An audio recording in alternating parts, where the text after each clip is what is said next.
ऐसी केव्स में चमगादड़ों का होना आम बात है। ये अंधेरे में रहते हैं और हल्का सा उजाला पड़ने पर ये सामने आ जाते हैं।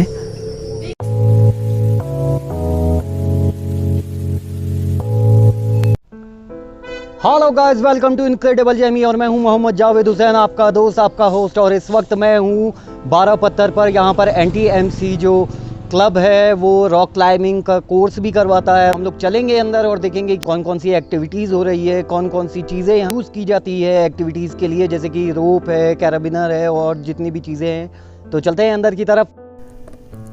1841 में जब अंग्रेज यहाँ पर आए तो इस क्षेत्र का नाम उन्होंने बड़ा पत्थर क्षेत्र रखा, क्योंकि यहाँ पर काफ़ी बड़े बड़े पत्थर मौजूद हैं। आजकल इसे 12 पत्थर कहा जाता है और यहीं पर NTMC अपनी एक्टिविटीज़ करवाता है। जो भी कोर्स करवाता है इसी क्षेत्र में करवाता है, क्योंकि ये एक्टिविटीज़ के लिए बहुत ही बेहतरीन क्षेत्र है। और हमारे साथ इस समय हैं सोमू सर। कैसे हैं सर? बिल्कुल बढ़िया। सर, आप अपनी टीम का इंट्रोडक्शन कराइएगा। जी, पहले तो मैं नैनीताल माउंटेनियरिंग क्लब में आपका स्वागत करता हूँ। Thank you sir. ठीक है, और मुझे इस फील्ड में अराउंड 16 ईयर से अबव हो गए। अभी हमारे जो मेन इंचार्ज हैं नैनीताल माउंटेनियरिंग क्लब के, मिस्टर हरीश चंद्र सिंह जी, इन्हें अराउंड 25 ईयर्स का एक्सपीरियंस है इस फील्ड में, about all courses like 7 day rock climbing course, 3 day course और 20 day search and rescue course. उनके बाद है हमारे Himalayan king trekker mister Sunil Vaid. नमस्ते नमस्ते सबको, मेरा नमस्ते। इनको अराउंड 35 ईयर्स का एक्सपीरियंस है अबाउट ट्रेनिंग, और हिमालयन ट्रैकिंग का one of the best guide माने जाते हैं ये हमारे कुमाऊं रीजन में। इसके बाद है हमारे साथ mister Deepak Joshi. Hello hello. इन्हें भी बहुत अच्छा खासा एक्सपीरियंस है इस फील्ड में, अराउंड 25 साल का, और इन्होंने भी बहुत सारे ट्रैक और कुछ पीक्स क्लाइम की है। इसके बाद है हमारे साथ मिस्टर मनमोहन सिंह मेहरा। इनको अराउंड 12 ईयर्स हो गए हैं इस फील्ड में, और इन्होंने भी बहुत सारे search and rescue course, 7 day course और ट्रैकिंग की है। Okay, thank you sir. अब बढ़ते हैं हम लोग एक्टिविटी की तरफ। एडवेंचर स्पोर्ट्स एसोसिएशन इंडिया की तरफ से करीब 15 लोगों का एक ग्रुप यहाँ पर आया है, जो 3 डेज कोर्स कंप्लीट करेगा और एक्टिविटीज़ के बारे में जानेगा भी और सीखेगा भी।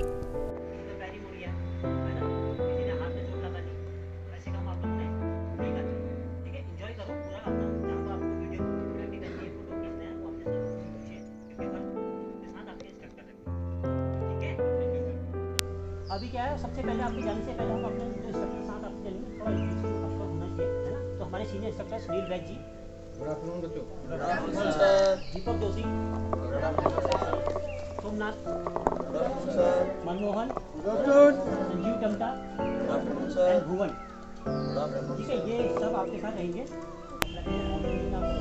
आपकी जो लाइन में है उसको रोक बोलते हैं। वहाँ पर जो रस्सी होती है वो एक रस्सी में बढ़ के रोप नंबर 1, रोप नंबर 2, ठीक है। जो 15 लोगों का ग्रुप आया था उसे 3 रोप में डिवाइड कर दिया गया है, और जो पहला ग्रुप है यानी कि जो पहली रोप है उसे दीपक सर लीड कर रहे हैं, और जो सेकंड ग्रुप है उसे सोमनाथ डे यानी कि सोमुदा लीड करेंगे, और उसके बाद जो तीसरा ग्रुप होगा उसे हमारे सुनील वैद्य सर लीड करेंगे। और आज इन्हें पहाड़ों पर रास्ता खोजने का जो तरीका है वो सिखाया जाएगा, किस तरीके से पहाड़ों पर चलना है, कैसे हमें अपने आप को सेफ रखना है, ये सारी चीज़ें इन्हें यहाँ पर सिखाई जाएगी। देखो, देखना क्या है, जहाँ पर पकड़ने के लिए आपको इससे मिलने जो भी पत्थर मिल रहा है उसे प्रॉपर पकड़ो। जहाँ पर फिसलने वाला एरिया है वहाँ पर पैर नहीं रखना है। रॉक क्लाइंबिंग में आप अगर आप कर रहे हैं तो इसकी रूल रेगुलेशन है, अगर आप उसको फॉलो नहीं करेंगे और गेम में क्या होता है, आपको रैपिड कार्ड दिखा के बाहर कर देना है, लेकिन यहाँ पर नीचे ठीक है। इस चीज़ का ध्यान रखना है। Yes sir. क्लाइंबिंग करते समय हमेशा 3 पॉइंट कॉन्टैक्ट पर रहेगा आपका, 1 पॉइंट फ्री रहता है मूवमेंट करने का। तो 3 पॉइंट से हो गया ना कि बैलेंस बनना है। अगर मैं क्या करूँ, हाथ हटा दूँ ऐसे तो बॉडी डिसबैलेंस करेगी ना, बॉडी ये गिर रही इधर, तो उसको बैलेंस करने के लिए हमेशा 3 पॉइंट आपके रहेंगे, पहली चीज़। दूसरी चीज़, आपकी बॉडी जो अभी रॉक से दूर रहेगी, चिपकना नहीं है ऐसे डर के मारे। अभी तो इजी दिख रहा है ना, ये बोल्डर आगे आके खड़े बोल्डर भी मिलेंगे, तो डर लगती है तो आदमी चिपक जाता है। तो जितना आप चिपकेंगे आपके पैर की ग्रिप उतनी निकलते रहेंगे नीचे, ठीक है। तो बॉडी को रॉक से दूर रखेंगे। अगली चीज़ क्या है, अपने नीज और एल्बो, घुटने और कोहनी से क्लाइंबिंग नहीं करनी, इनको नहीं लगाना है ऐसे। क्या है, डेलीकेट पार्ट है, रॉक में निकले ना घुटने में चुभ गए, फिर आप वहीं बैठे रहेंगे, बैंड नहीं करेगा, पेन करेगा ना। इन चीज़ को अवॉइड करना है, ठीक है। और जब भी आप चढ़ेंगे हमेशा क्या होता है, ग्रिप को पकड़ना होता है। जैसे रॉक पर अलग अलग उभरे हुए पार्ट होते हैं ना, आपको पानी को पकड़ के चढ़ना है क्लाइंबिंग। जो रोप होती है वो क्लाइंबर की सेफ्टी के लिए होती है, इनकेस अगर वो गिरता है तो वो वहीं पर रुक जाता है। जैसे चढ़ना कैसा है, वो इन्हीं को पकड़ के चढ़ता है, तो इनको आपने पकड़ना है। नेक्स्ट थिंग क्या है कि हमेशा टोज का यूज़ करना है आपको, फ्लैट फुट यूज़ नहीं करना, पूरा पैर नहीं लगाना, क्योंकि जो छोटे छोटे उभारे से क्या है, आपको पंजा ही आ सकता है ना, तो आपने पंजे लगाने हैं। और बहुत बड़ी स्टेप नहीं रखने, लंबे स्टेप। क्या होता है ना, आदमी को यहाँ पर होल्ड ग्रिप नहीं मिल रहा, इतना बड़ा पैर रखेगा फिर खींचेगा, इससे क्या होगा, पैर आपकी एनर्जी खत्म होगी, इसमें ज़्यादा ताकत लगेगी ना। अगर ये स्टेप आपका छोटा होगा तो आपको पावर कम लगेगी। छोटे छोटे स्टेप रखने आपने, और एक बार में एक ही मेंबर को प्लानिंग करना है। जब एक मेंबर अपनी फॉल लाइन से लेफ्ट या राइट हो जाएगा, तब दूसरा मेंबर स्टार्ट करेगा।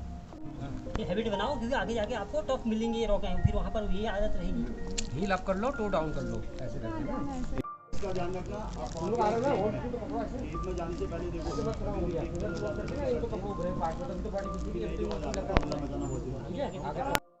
रोप नंबर 1 और रोप नंबर 2 क्लाइम करके आगे बढ़ चुके हैं, और रोप नंबर 3 इस वक्त क्लाइम कर रही है, हल्के हल्के चढ़ रही है ऊपर की तरफ। और इसके बाद केव्स की तरफ यानी गुफाओं की तरफ हम लोग बढ़ेंगे।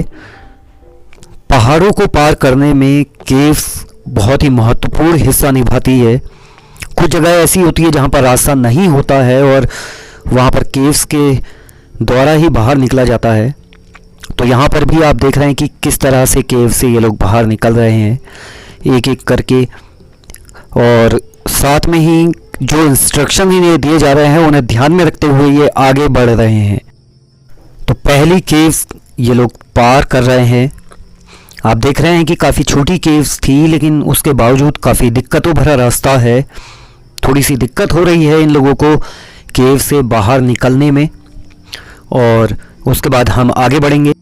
काफ़ी संकरे और फिसलनदार रास्ते होते हैं पहाड़ों में, और बारिश पड़ने के बाद और ज़्यादा फिसलन हो जाती है। तो ऐसे में हमारी छोटी सी गलती हमारी ज़िंदगी के लिए काफ़ी नुकसानदेह साबित हो सकती है। तो इसलिए हमें अपने इंस्ट्रक्टर की हर एक बात को समझना चाहिए, स्ट्रेटजी को मानना चाहिए और उसे फॉलो करना चाहिए, और आगे जैसे वो कहे वैसे बढ़ना चाहिए। अभी क्या है कि एक पाथ से हम लोग आए यहाँ से अगर 10 मिनट पहले कोई टीम गई है, आपको कैसे पता चलेगा कौन सी जगह से गई है वो, ये बताओ। यहाँ से भी रास्ता जा रहा है, वहाँ से भी रास्ता जा रहा है, वहाँ से भी रास्ता जा रहा है। रॉकी एरिया में ऐसे ही रास्ते होते हैं, ठीक है, हाईवेज नहीं होते या साइन बोर्ड्स नहीं होते हैं वहाँ। तो 10 मिनट पहले अगर कोई टीम निकल गई तो आपको कैसे पता चलेगा कि वो जब भी हम ऐसे टेरेन में चलते हैं तो हम रूट मार्कर यूज करते हैं, उसको बोलते हैं cairn, is a route indicator, ठीक है। ये 7 टाइम्स खेला बचपन में, पिट्टू वाला। तो 5 से 7 पत्थरों का ऐसे 7 टाइम्स बनता है, ठीक है। रॉकी एरिया में क्या है कि हम पॉइंटेड पत्थर यूज करते हैं, क्योंकि ये जो इसका पॉइंट पार्ट है यही हमारे रूट को इंडिकेट कर रहा है। अभी इसका पॉइंट इधर की तरफ है, ठीक है। एक तरीका तो ये है कि इधर को मूव कर रहा है, ठीक है। दूसरा तरीका क्या है कि एक कैन से दूसरा कैन भी दिखना चाहिए। जैसे आपने ये कैन लगाया तो वो रूट को शो कर रहा है। हम वहां पे फ्लैग्स पेंट यूज नहीं करेंगे, ऐसी कोई केमिकल वाली चीज यूज नहीं करेंगे जिससे नेचर को डिस्टरबेंस हो। नदी की साइड कैसे पत्थर होते हैं, गोल पत्थर होते हैं। तो वहां पर क्या है, ऐसी 7 टाइम्स बनाना है और एक कैन के साथ दूसरा कैन बना देना है। हाँ, जो जैसे आप यहाँ से आए, आपने ये कैन देखा, ये कैन देखा, लाइन दिख गई ना गोल पत्थर में, नहीं तो पता कैसे चलेगा कहाँ गया, वो तो पूरा ही गोल है, ठीक है। अब आते हैं एल्टीट्यूड से नीचे, मतलब घास, जहाँ पे बड़े बड़ी घासें होती हैं, तो वहां पर हम बेसिक टेक्निक यूज करेंगे, नॉट्स लगा देंगे घास में। और दूसरा, हमारे जो फर्स्ट टीम गई है उसके मार्क को फॉलो करने के लिए घास कुचली होगी, और उसको पक्का करने के लिए पहली टीम लीड टीम इसलिए होती है, वो एडवांस टीम, वो नॉट लगाते हुए जाएगी और रूट पता चल जाएगा। लास्ट उसके बाद खत्म हो जाता है, स्नो लाइन का एरिया आता है, वहां पे फिर दूसरी टेक्निक यूज होगी, फ्लैग्स यूज होंगे।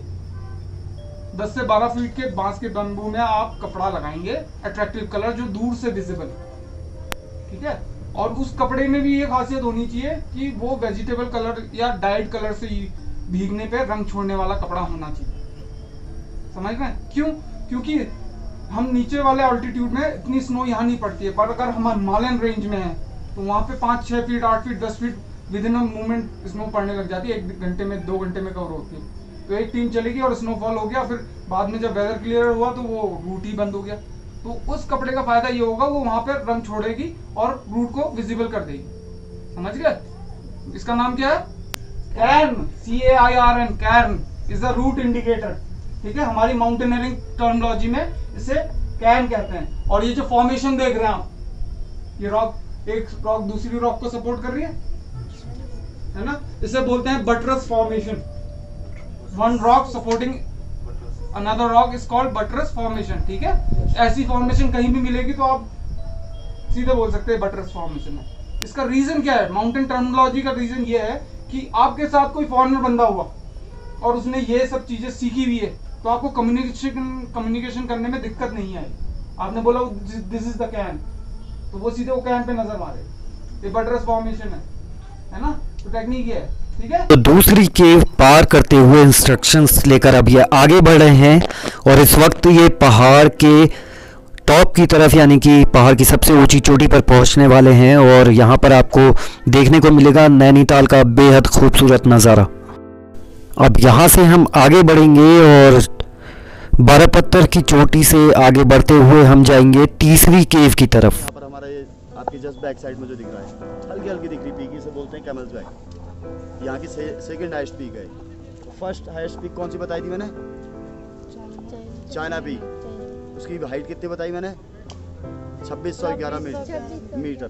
तीसरी हाईएस्ट पीक जो हमारी वो कौन सी है? Tiffin top. और जिस क्षेत्र में आप खड़े हुए इस क्षेत्र का नाम क्या है? बारापत्थर। ठीक है, और जिस ट्रेनिंग सेंटर में आप यहाँ पर ट्रेनिंग करने आए उस ट्रेनिंग सेंटर का नाम क्या है? The Nainital mountaineering club Barapathar. ठीक है, याद रहेगा? नीचे जाके पूछते हैं आपसे, देखते हैं। ऐसी जगहों पर बहुत ही एहतियात के साथ चलना होता है, क्योंकि आपकी छोटी सी गलती आपको बहुत बड़ी मुश्किल में डाल सकती है। चढ़े थे, अब हमको नीचे उतरते समय बेस लाइन कमर से नीचे के होल्ड पकड़ना है, तब हम नीचे उतरेंगे। ठीक है, उसमें क्या है, ऐसे झुक के ये पाँव रखा, फिर हाथ को शिफ्ट किया, फिर ये पाँव की प्लेसिंग ढूंढी, फिर दूसरा शिफ्ट किया, ऐसे ऑल्टरनेटिव चेंज करते हुए नीचे को आना है। ठीक है, चलो स्टार्ट बेटा। अभी जब इस पोजीशन में आप आओगे तो आपने देखना कहाँ से, रुको बेटा, दोनों पाँव के गैप के बीच से। ऐसे साइडवेज भी नहीं देखना, क्योंकि ये तो जो हल्का सा पैच है, कभी कभी क्या होता है बहुत लंबे पैचेस भी उतरने पड़ सकते हैं, क्लाइंब डाउन करने पड़ सकते हैं। तो अच्छे बैलेंस के लिए दोनों टांगों के बीच से देखना। ठीक है, ऐसे ऐसे साइडवेज नहीं देखना, उसमें बैलेंस खराब होने के चांसेस होते हैं। ठीक है, चलो। पहाड़ों पे चढ़ने के साथ साथ उतरने की टेक्निक आना भी बहुत ज़रूरी है, क्योंकि अगर आप पहाड़ों पर चढ़ना जानते हैं और उतरना नहीं जानते तो आपके साथ बहुत बड़ी दिक्कत खड़ी हो सकती है। यहाँ पर ग्रुप को उतरना और चढ़ना दोनों टेक्निक सिखाई जा रही है। रोप नंबर 1, 2 और 3 इस वक्त केव के अंदर उतर रहे हैं। बारिश होने की वजह से केव में फिसलन भी बढ़ चुकी है, खतरा बढ़ चुका है, तो इनको बहुत ही आराम से एहतियात से नीचे उतारा जा रहा है। उसके बाद इन्हें लेकर आगे जाया जाएगा। और केव के अंदर अंधेरा भी काफ़ी है, तो खतरा ज़्यादा बढ़ जाता है। ऐसे में इंस्ट्रक्टरों को बहुत ज़्यादा ध्यान रखकर ग्रुप को आगे ले जाना होता है और बहुत ही संभल कर सोच कर कदम बढ़ाने पड़ते हैं। रोप नंबर 3 भी केव में उतर चुका है। अब हम बढ़ेंगे आगे की तरफ काफ़ी एहतियात के साथ। इस वक्त हम केव नंबर 3 में हैं और आप देख सकते हैं कि यहाँ पर चमगादड़ भी है जो आपकी आंखों पर अटैक कर सकते हैं, तो हमें बहुत संभल कर केव को पार करना होता है। और आप देख सकते हैं कि अंधेरे के वजह से लोगों को दिखाई भी नहीं देता है, ऐसे में ख़तरा और बढ़ जाता है। तो अब हम लोग केव से बाहर निकल रहे हैं और आप देख सकते हैं कि रोप नंबर 3 इस वक्त केव से बाहर आ रहा है। बहुत ही एहतियात के साथ इंस्ट्रक्टरों को अपना काम करना पड़ता है, काफ़ी जिम्मेदारी होती है उनके ऊपर, और ग्रुप के हर एक मेंबर को सही सलामत वापस लेकर आना इंस्ट्रक्टर की जिम्मेदारी होती है और ये इंस्ट्रक्टर अपनी जान पर खेलकर भी हर एक ग्रुप के सदस्य को सही सलामत वापस लेकर आते हैं।